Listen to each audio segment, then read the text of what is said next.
I'm Claire Donovan. I'm 36 years old, a robotics engineer, and the only daughter of Thomas Donovan, a retired colonel and former military consultant who believed that emotions belonged in books rather than real life. Absence has always marked my relationship with him. Not the physical kind, but the quieter, more painful kind, being present but never there. We grew up in Quantico, Virginia, in a 2-story colonial house filled with fresh polish and expectations. Derek and Paul, my older brothers, are an excellent fit for the Donovan legacy. They enlisted young people, debated strategy over dinner, and shot guns on weekends. Dad turned on the lights all around them. They spoke his language: mission, duty, and discipline. I was not like others. I researched circuits and friction, built machines out of junkyard bits, and wrote code in spiral-bound notebooks. While my boys received honors, I got friendly smiles and cryptic compliments like, "That's Claire. She is intelligent." When I was 14, I made a prosthetic hand out of bicycle parts and fishing line for a school project. My science teacher said it was great. My father asked whether I was using it as a metaphor for asking for assistance. I never again showed him my work. I remember staring at him across the dinner table that night, holding my breath and hoping for a sense of pride. It never arrived. He was not unkind. That is the trickiest part. He was not a yeller. He never lifted his hand, but his silences were razor sharp, and his indifference was louder than a scream. Over time, I learned to shrink to fit into the little frame of his acceptance. I graduated from MIT at the top of my class. He did not go to the ceremony. When my brother rose to the rank of lieutenant, he hosted parties. He sent me a folded-in-half "good work" sticky note after I was published in a major robotics publication. Mom would often comment, "He's just old school," as if this rationalized his absence. However, being stoic is not synonymous with being absent. There is a difference between being harsh and being inaccessible. When I was 27, I moved to Seattle and immersed myself in my job, working my way up from junior engineer to division lead at Andromeda Technology. I developed drones that saved lives during natural disasters, as well as technologies that navigated rubble and extracted individuals. I've traveled across continents, given TED Talks, and co-authored global safety standards. My father never inquired about any of it. He never inquired about where I lived, never made a call. Holidays were simply text messages. This also applies to those who adhere to a set routine, but I convinced myself that I didn't need him. I had established my personality and universe. Nonetheless, there were times when I sat on my balcony apartment thinking how it would feel to be seen, truly seen, by the one who should have been the first to recognize me. When asked why I didn't talk about him much, I used to say that Dad was a military man. That sentence seemed to answer everything. But the truth was that I did not want to be pitied. I desired to be sufficient in my own way. I was. At least, that's what I told myself. So when I received the invitation to his 70th birthday party, a formal event at the Naval Officers Club, gold embossed and stamped with the family crest, I nearly declined. However, a stubborn ember of a daughter, still yearning for a recognition, whispered in my mind, "Maybe this time." I intentionally arrived late. The parking lot was jam-packed with black SUVs and silver cars with sleek lines and high-end polish. I handed over my keys to the valet, checked my reflection in the side mirror, and walked into a building full of ghosts I had tried to outgrow. Medals, toasts, and handshakes were all around the room. My brothers wore their nicest uniforms. Dad was at the head of the table with gray hair and shining shoes. He had not changed at all. The remarks started. Everyone talked about his career, leadership, and legacy. My brothers discussed lessons learned, discipline developed, and pride inherited. Their words were rehearsed, yet genuine. They admired him, and he loved them. There was no doubt. Sitting at the far end, no one spoke my name. I sipped water through pursed lips while devising my escape plan. Perhaps I'd leave after the band started. Maybe I'll leave before dessert. I would prefer not to cause a scene. I was once again reminded that I didn't belong. Then the final toast was made. "Family," he said, raising his glass. "My sons have proudly borne the Donovan name. They have kept on course. They remind me of everything I value, including discipline, strength, and loyalty." Then he turned to me with an unreadable expression. "And Claire?" My heart was caught in my throat. I did not blink. "She carved her own path, a civilian, but clever in her own unique way. She embodied her own unique style. It was like a pat on the head. The audience applauded respectfully. I grinned like I hadn't just felt every bone in my chest break open." Later that night, I wandered through the halls of the club until I arrived in the study, a quiet place filled with model ships and framed trophies. It had an odor of leather and remembrance. I placed a small wrapped present on his desk.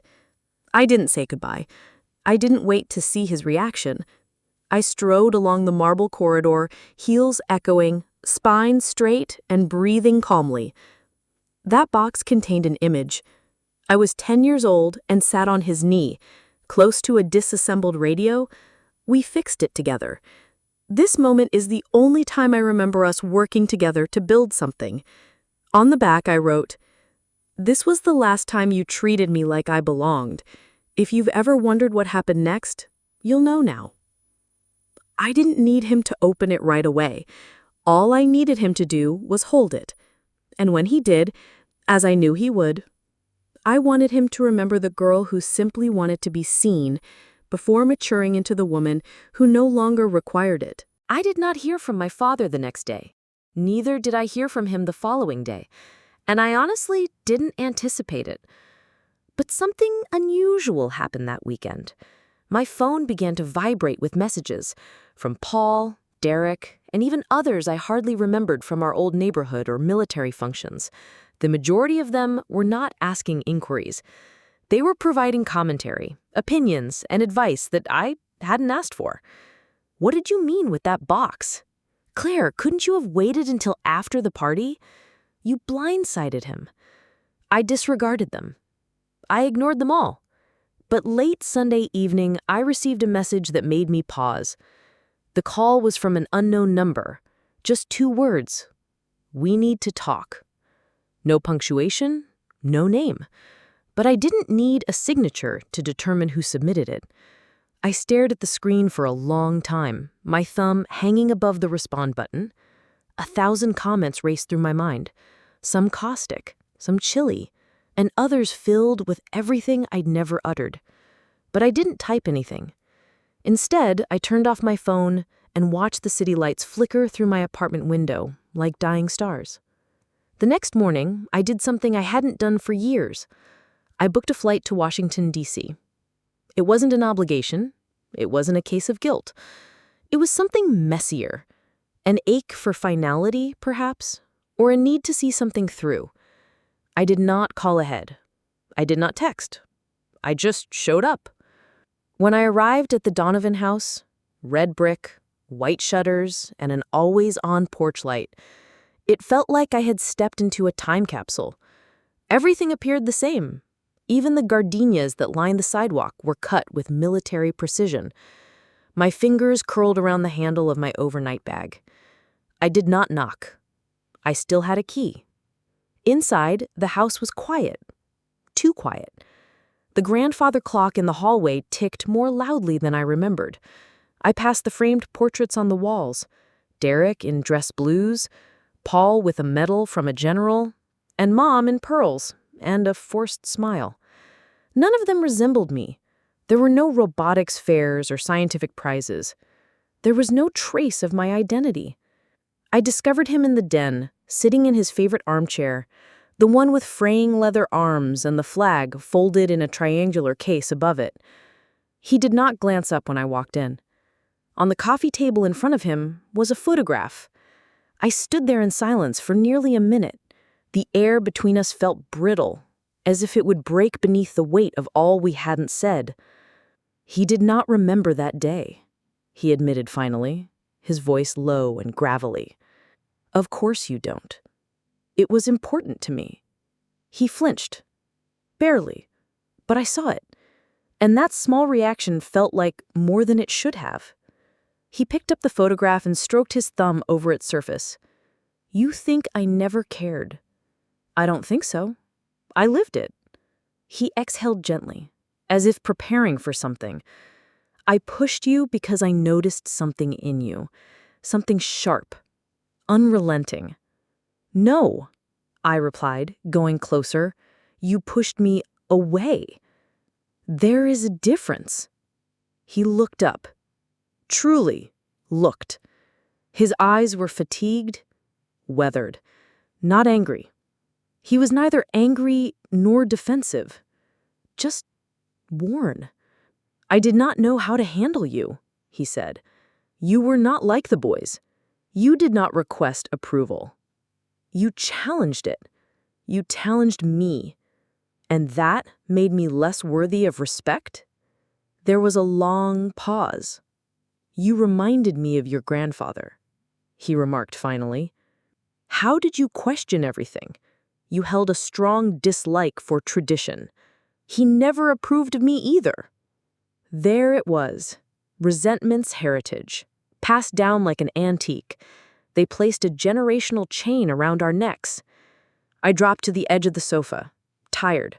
I looked around the room again, noting the war mementos, the stiff furniture, and the cold symmetry. The design of the space prioritized control over comfort.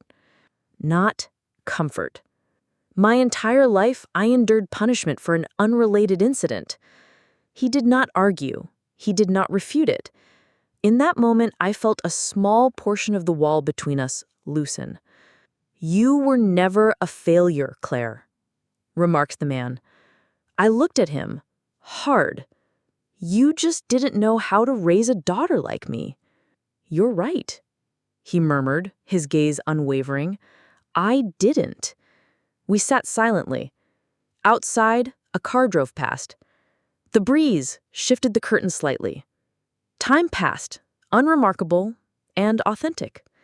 "You know," I explained, "I spent years hoping you'd change. I hoped to see you. However, I realized that I couldn't wait for that change to happen." "You shouldn't have to," he replied. The simplicity of his response surprised me. "Then why did you let it go on so long?" His mouth twisted, neither frowning nor apologizing. "Because I was afraid of something I didn't understand, and I did not understand you." I looked at the fireless hearth. "I'm not looking for an apology anymore," I said. "I came so I could look you in the eyes and know I wasn't invisible. Not to myself. Not anymore." He nodded slowly. "You were never." I simply couldn't say it. That was as close as he would ever get to professing regret. Oddly, it was enough. Not because it solved anything.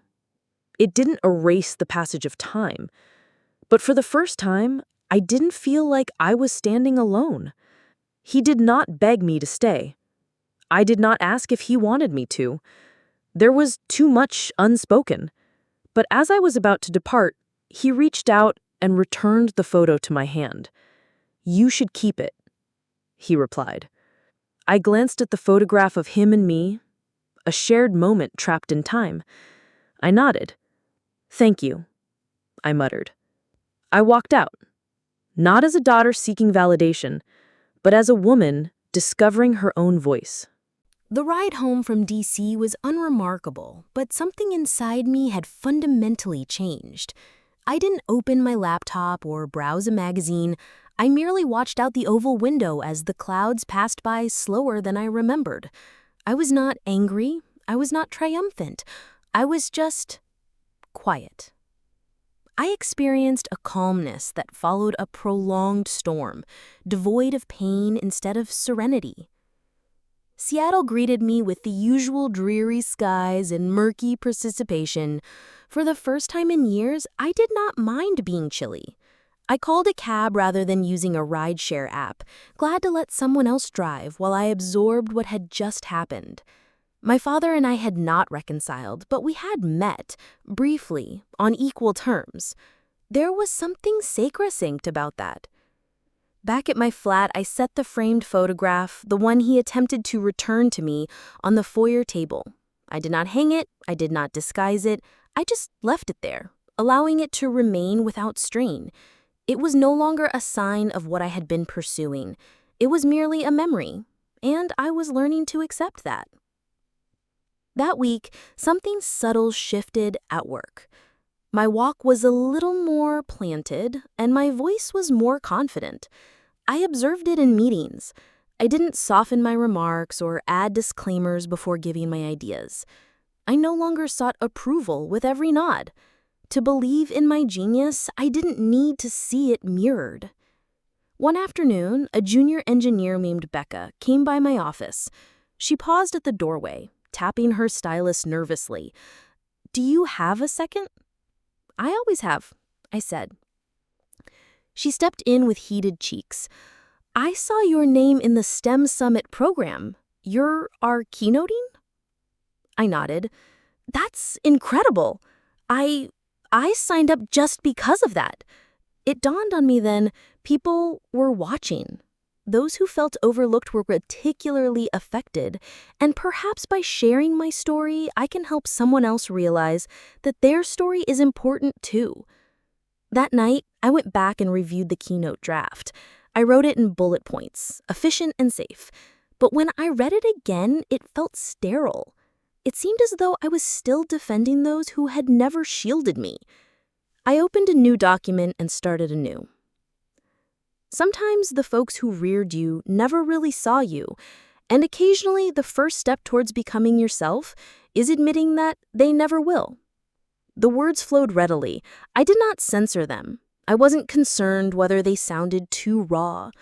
I narrated the story of the photograph, the present box, the girl who spent her life performing for applause that never came, and the woman who eventually decided to leave the stage.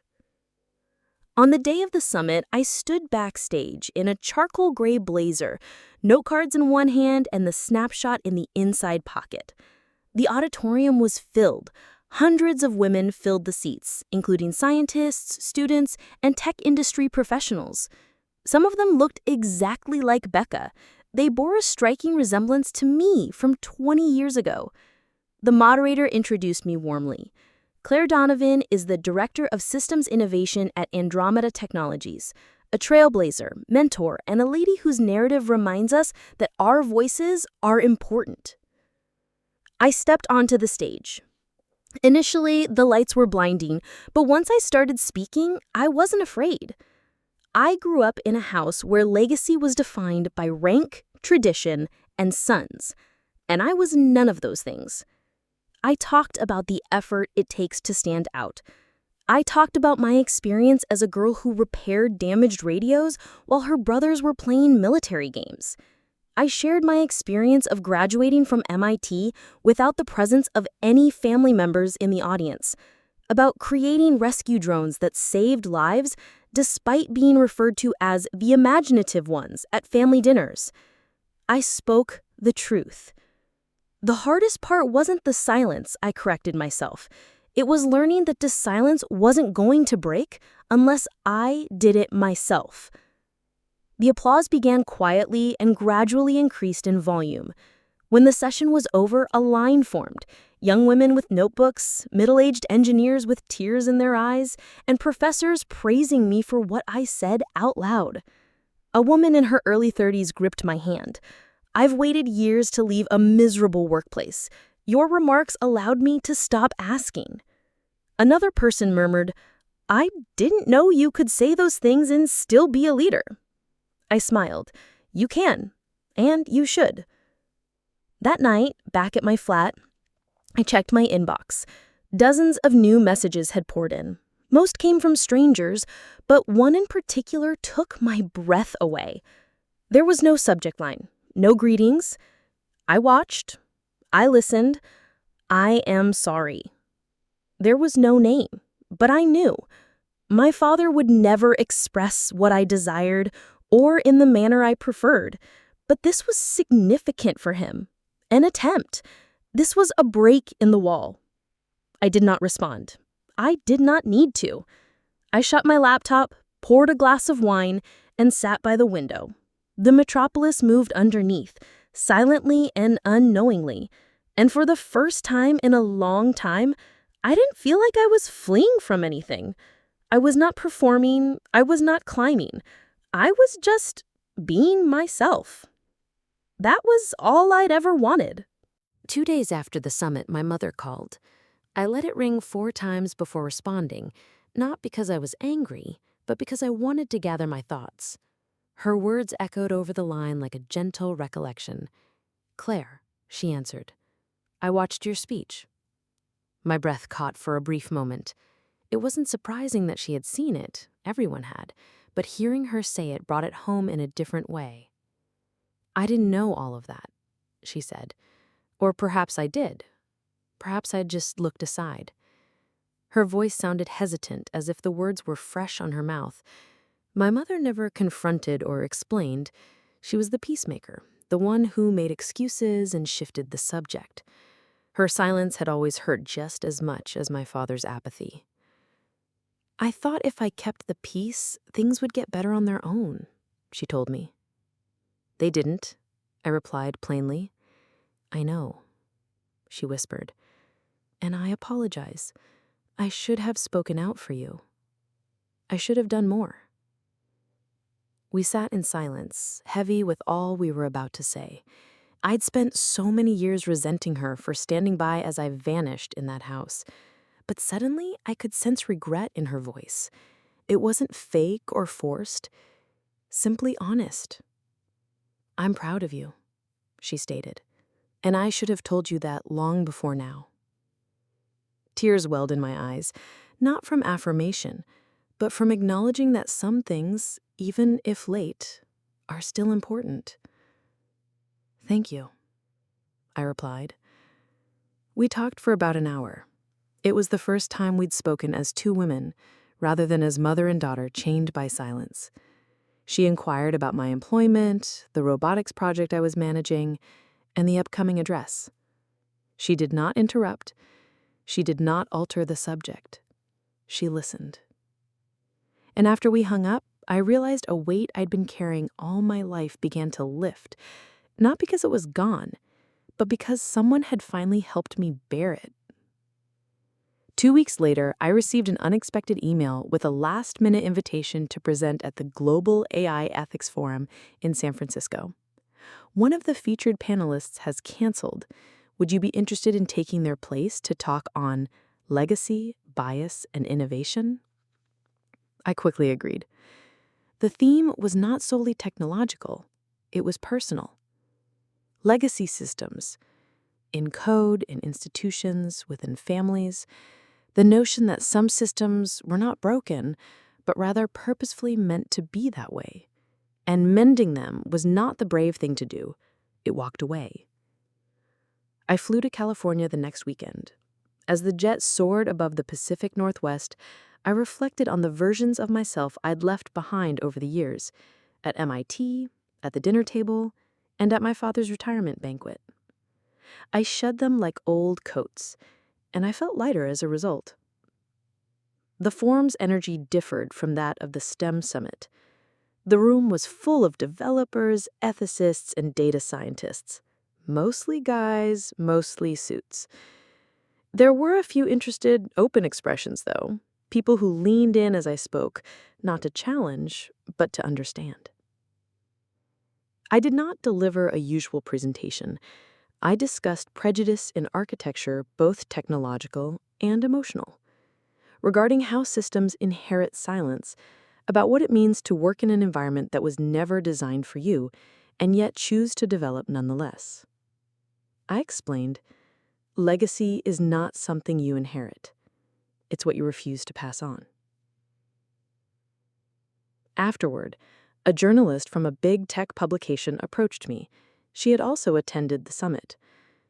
Your story isn't just inspiring, it's disruptive, in the best way. She wanted to do a piece about my work and the story behind it. Not just the algorithms and machines, but the human tale of a woman engineer who is disrupting generational myths. We met a week later at a cafe facing the bay. She requested tea. I drank black coffee. We spoke for 3 hours. I told her everything. MIT, Andromeda Tech, the photo, the speech, and the email from my father. I did not keep anything back.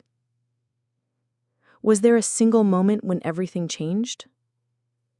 No, I replied. It wasn't a single moment, it was a lifetime of little ones. And then I realized I didn't have to be picked to be valid. When the piece was published, it went viral. Claire Donovan, the engineer who stopped shrinking, began with a shot of me walking off stage, photograph in pocket, chin held high.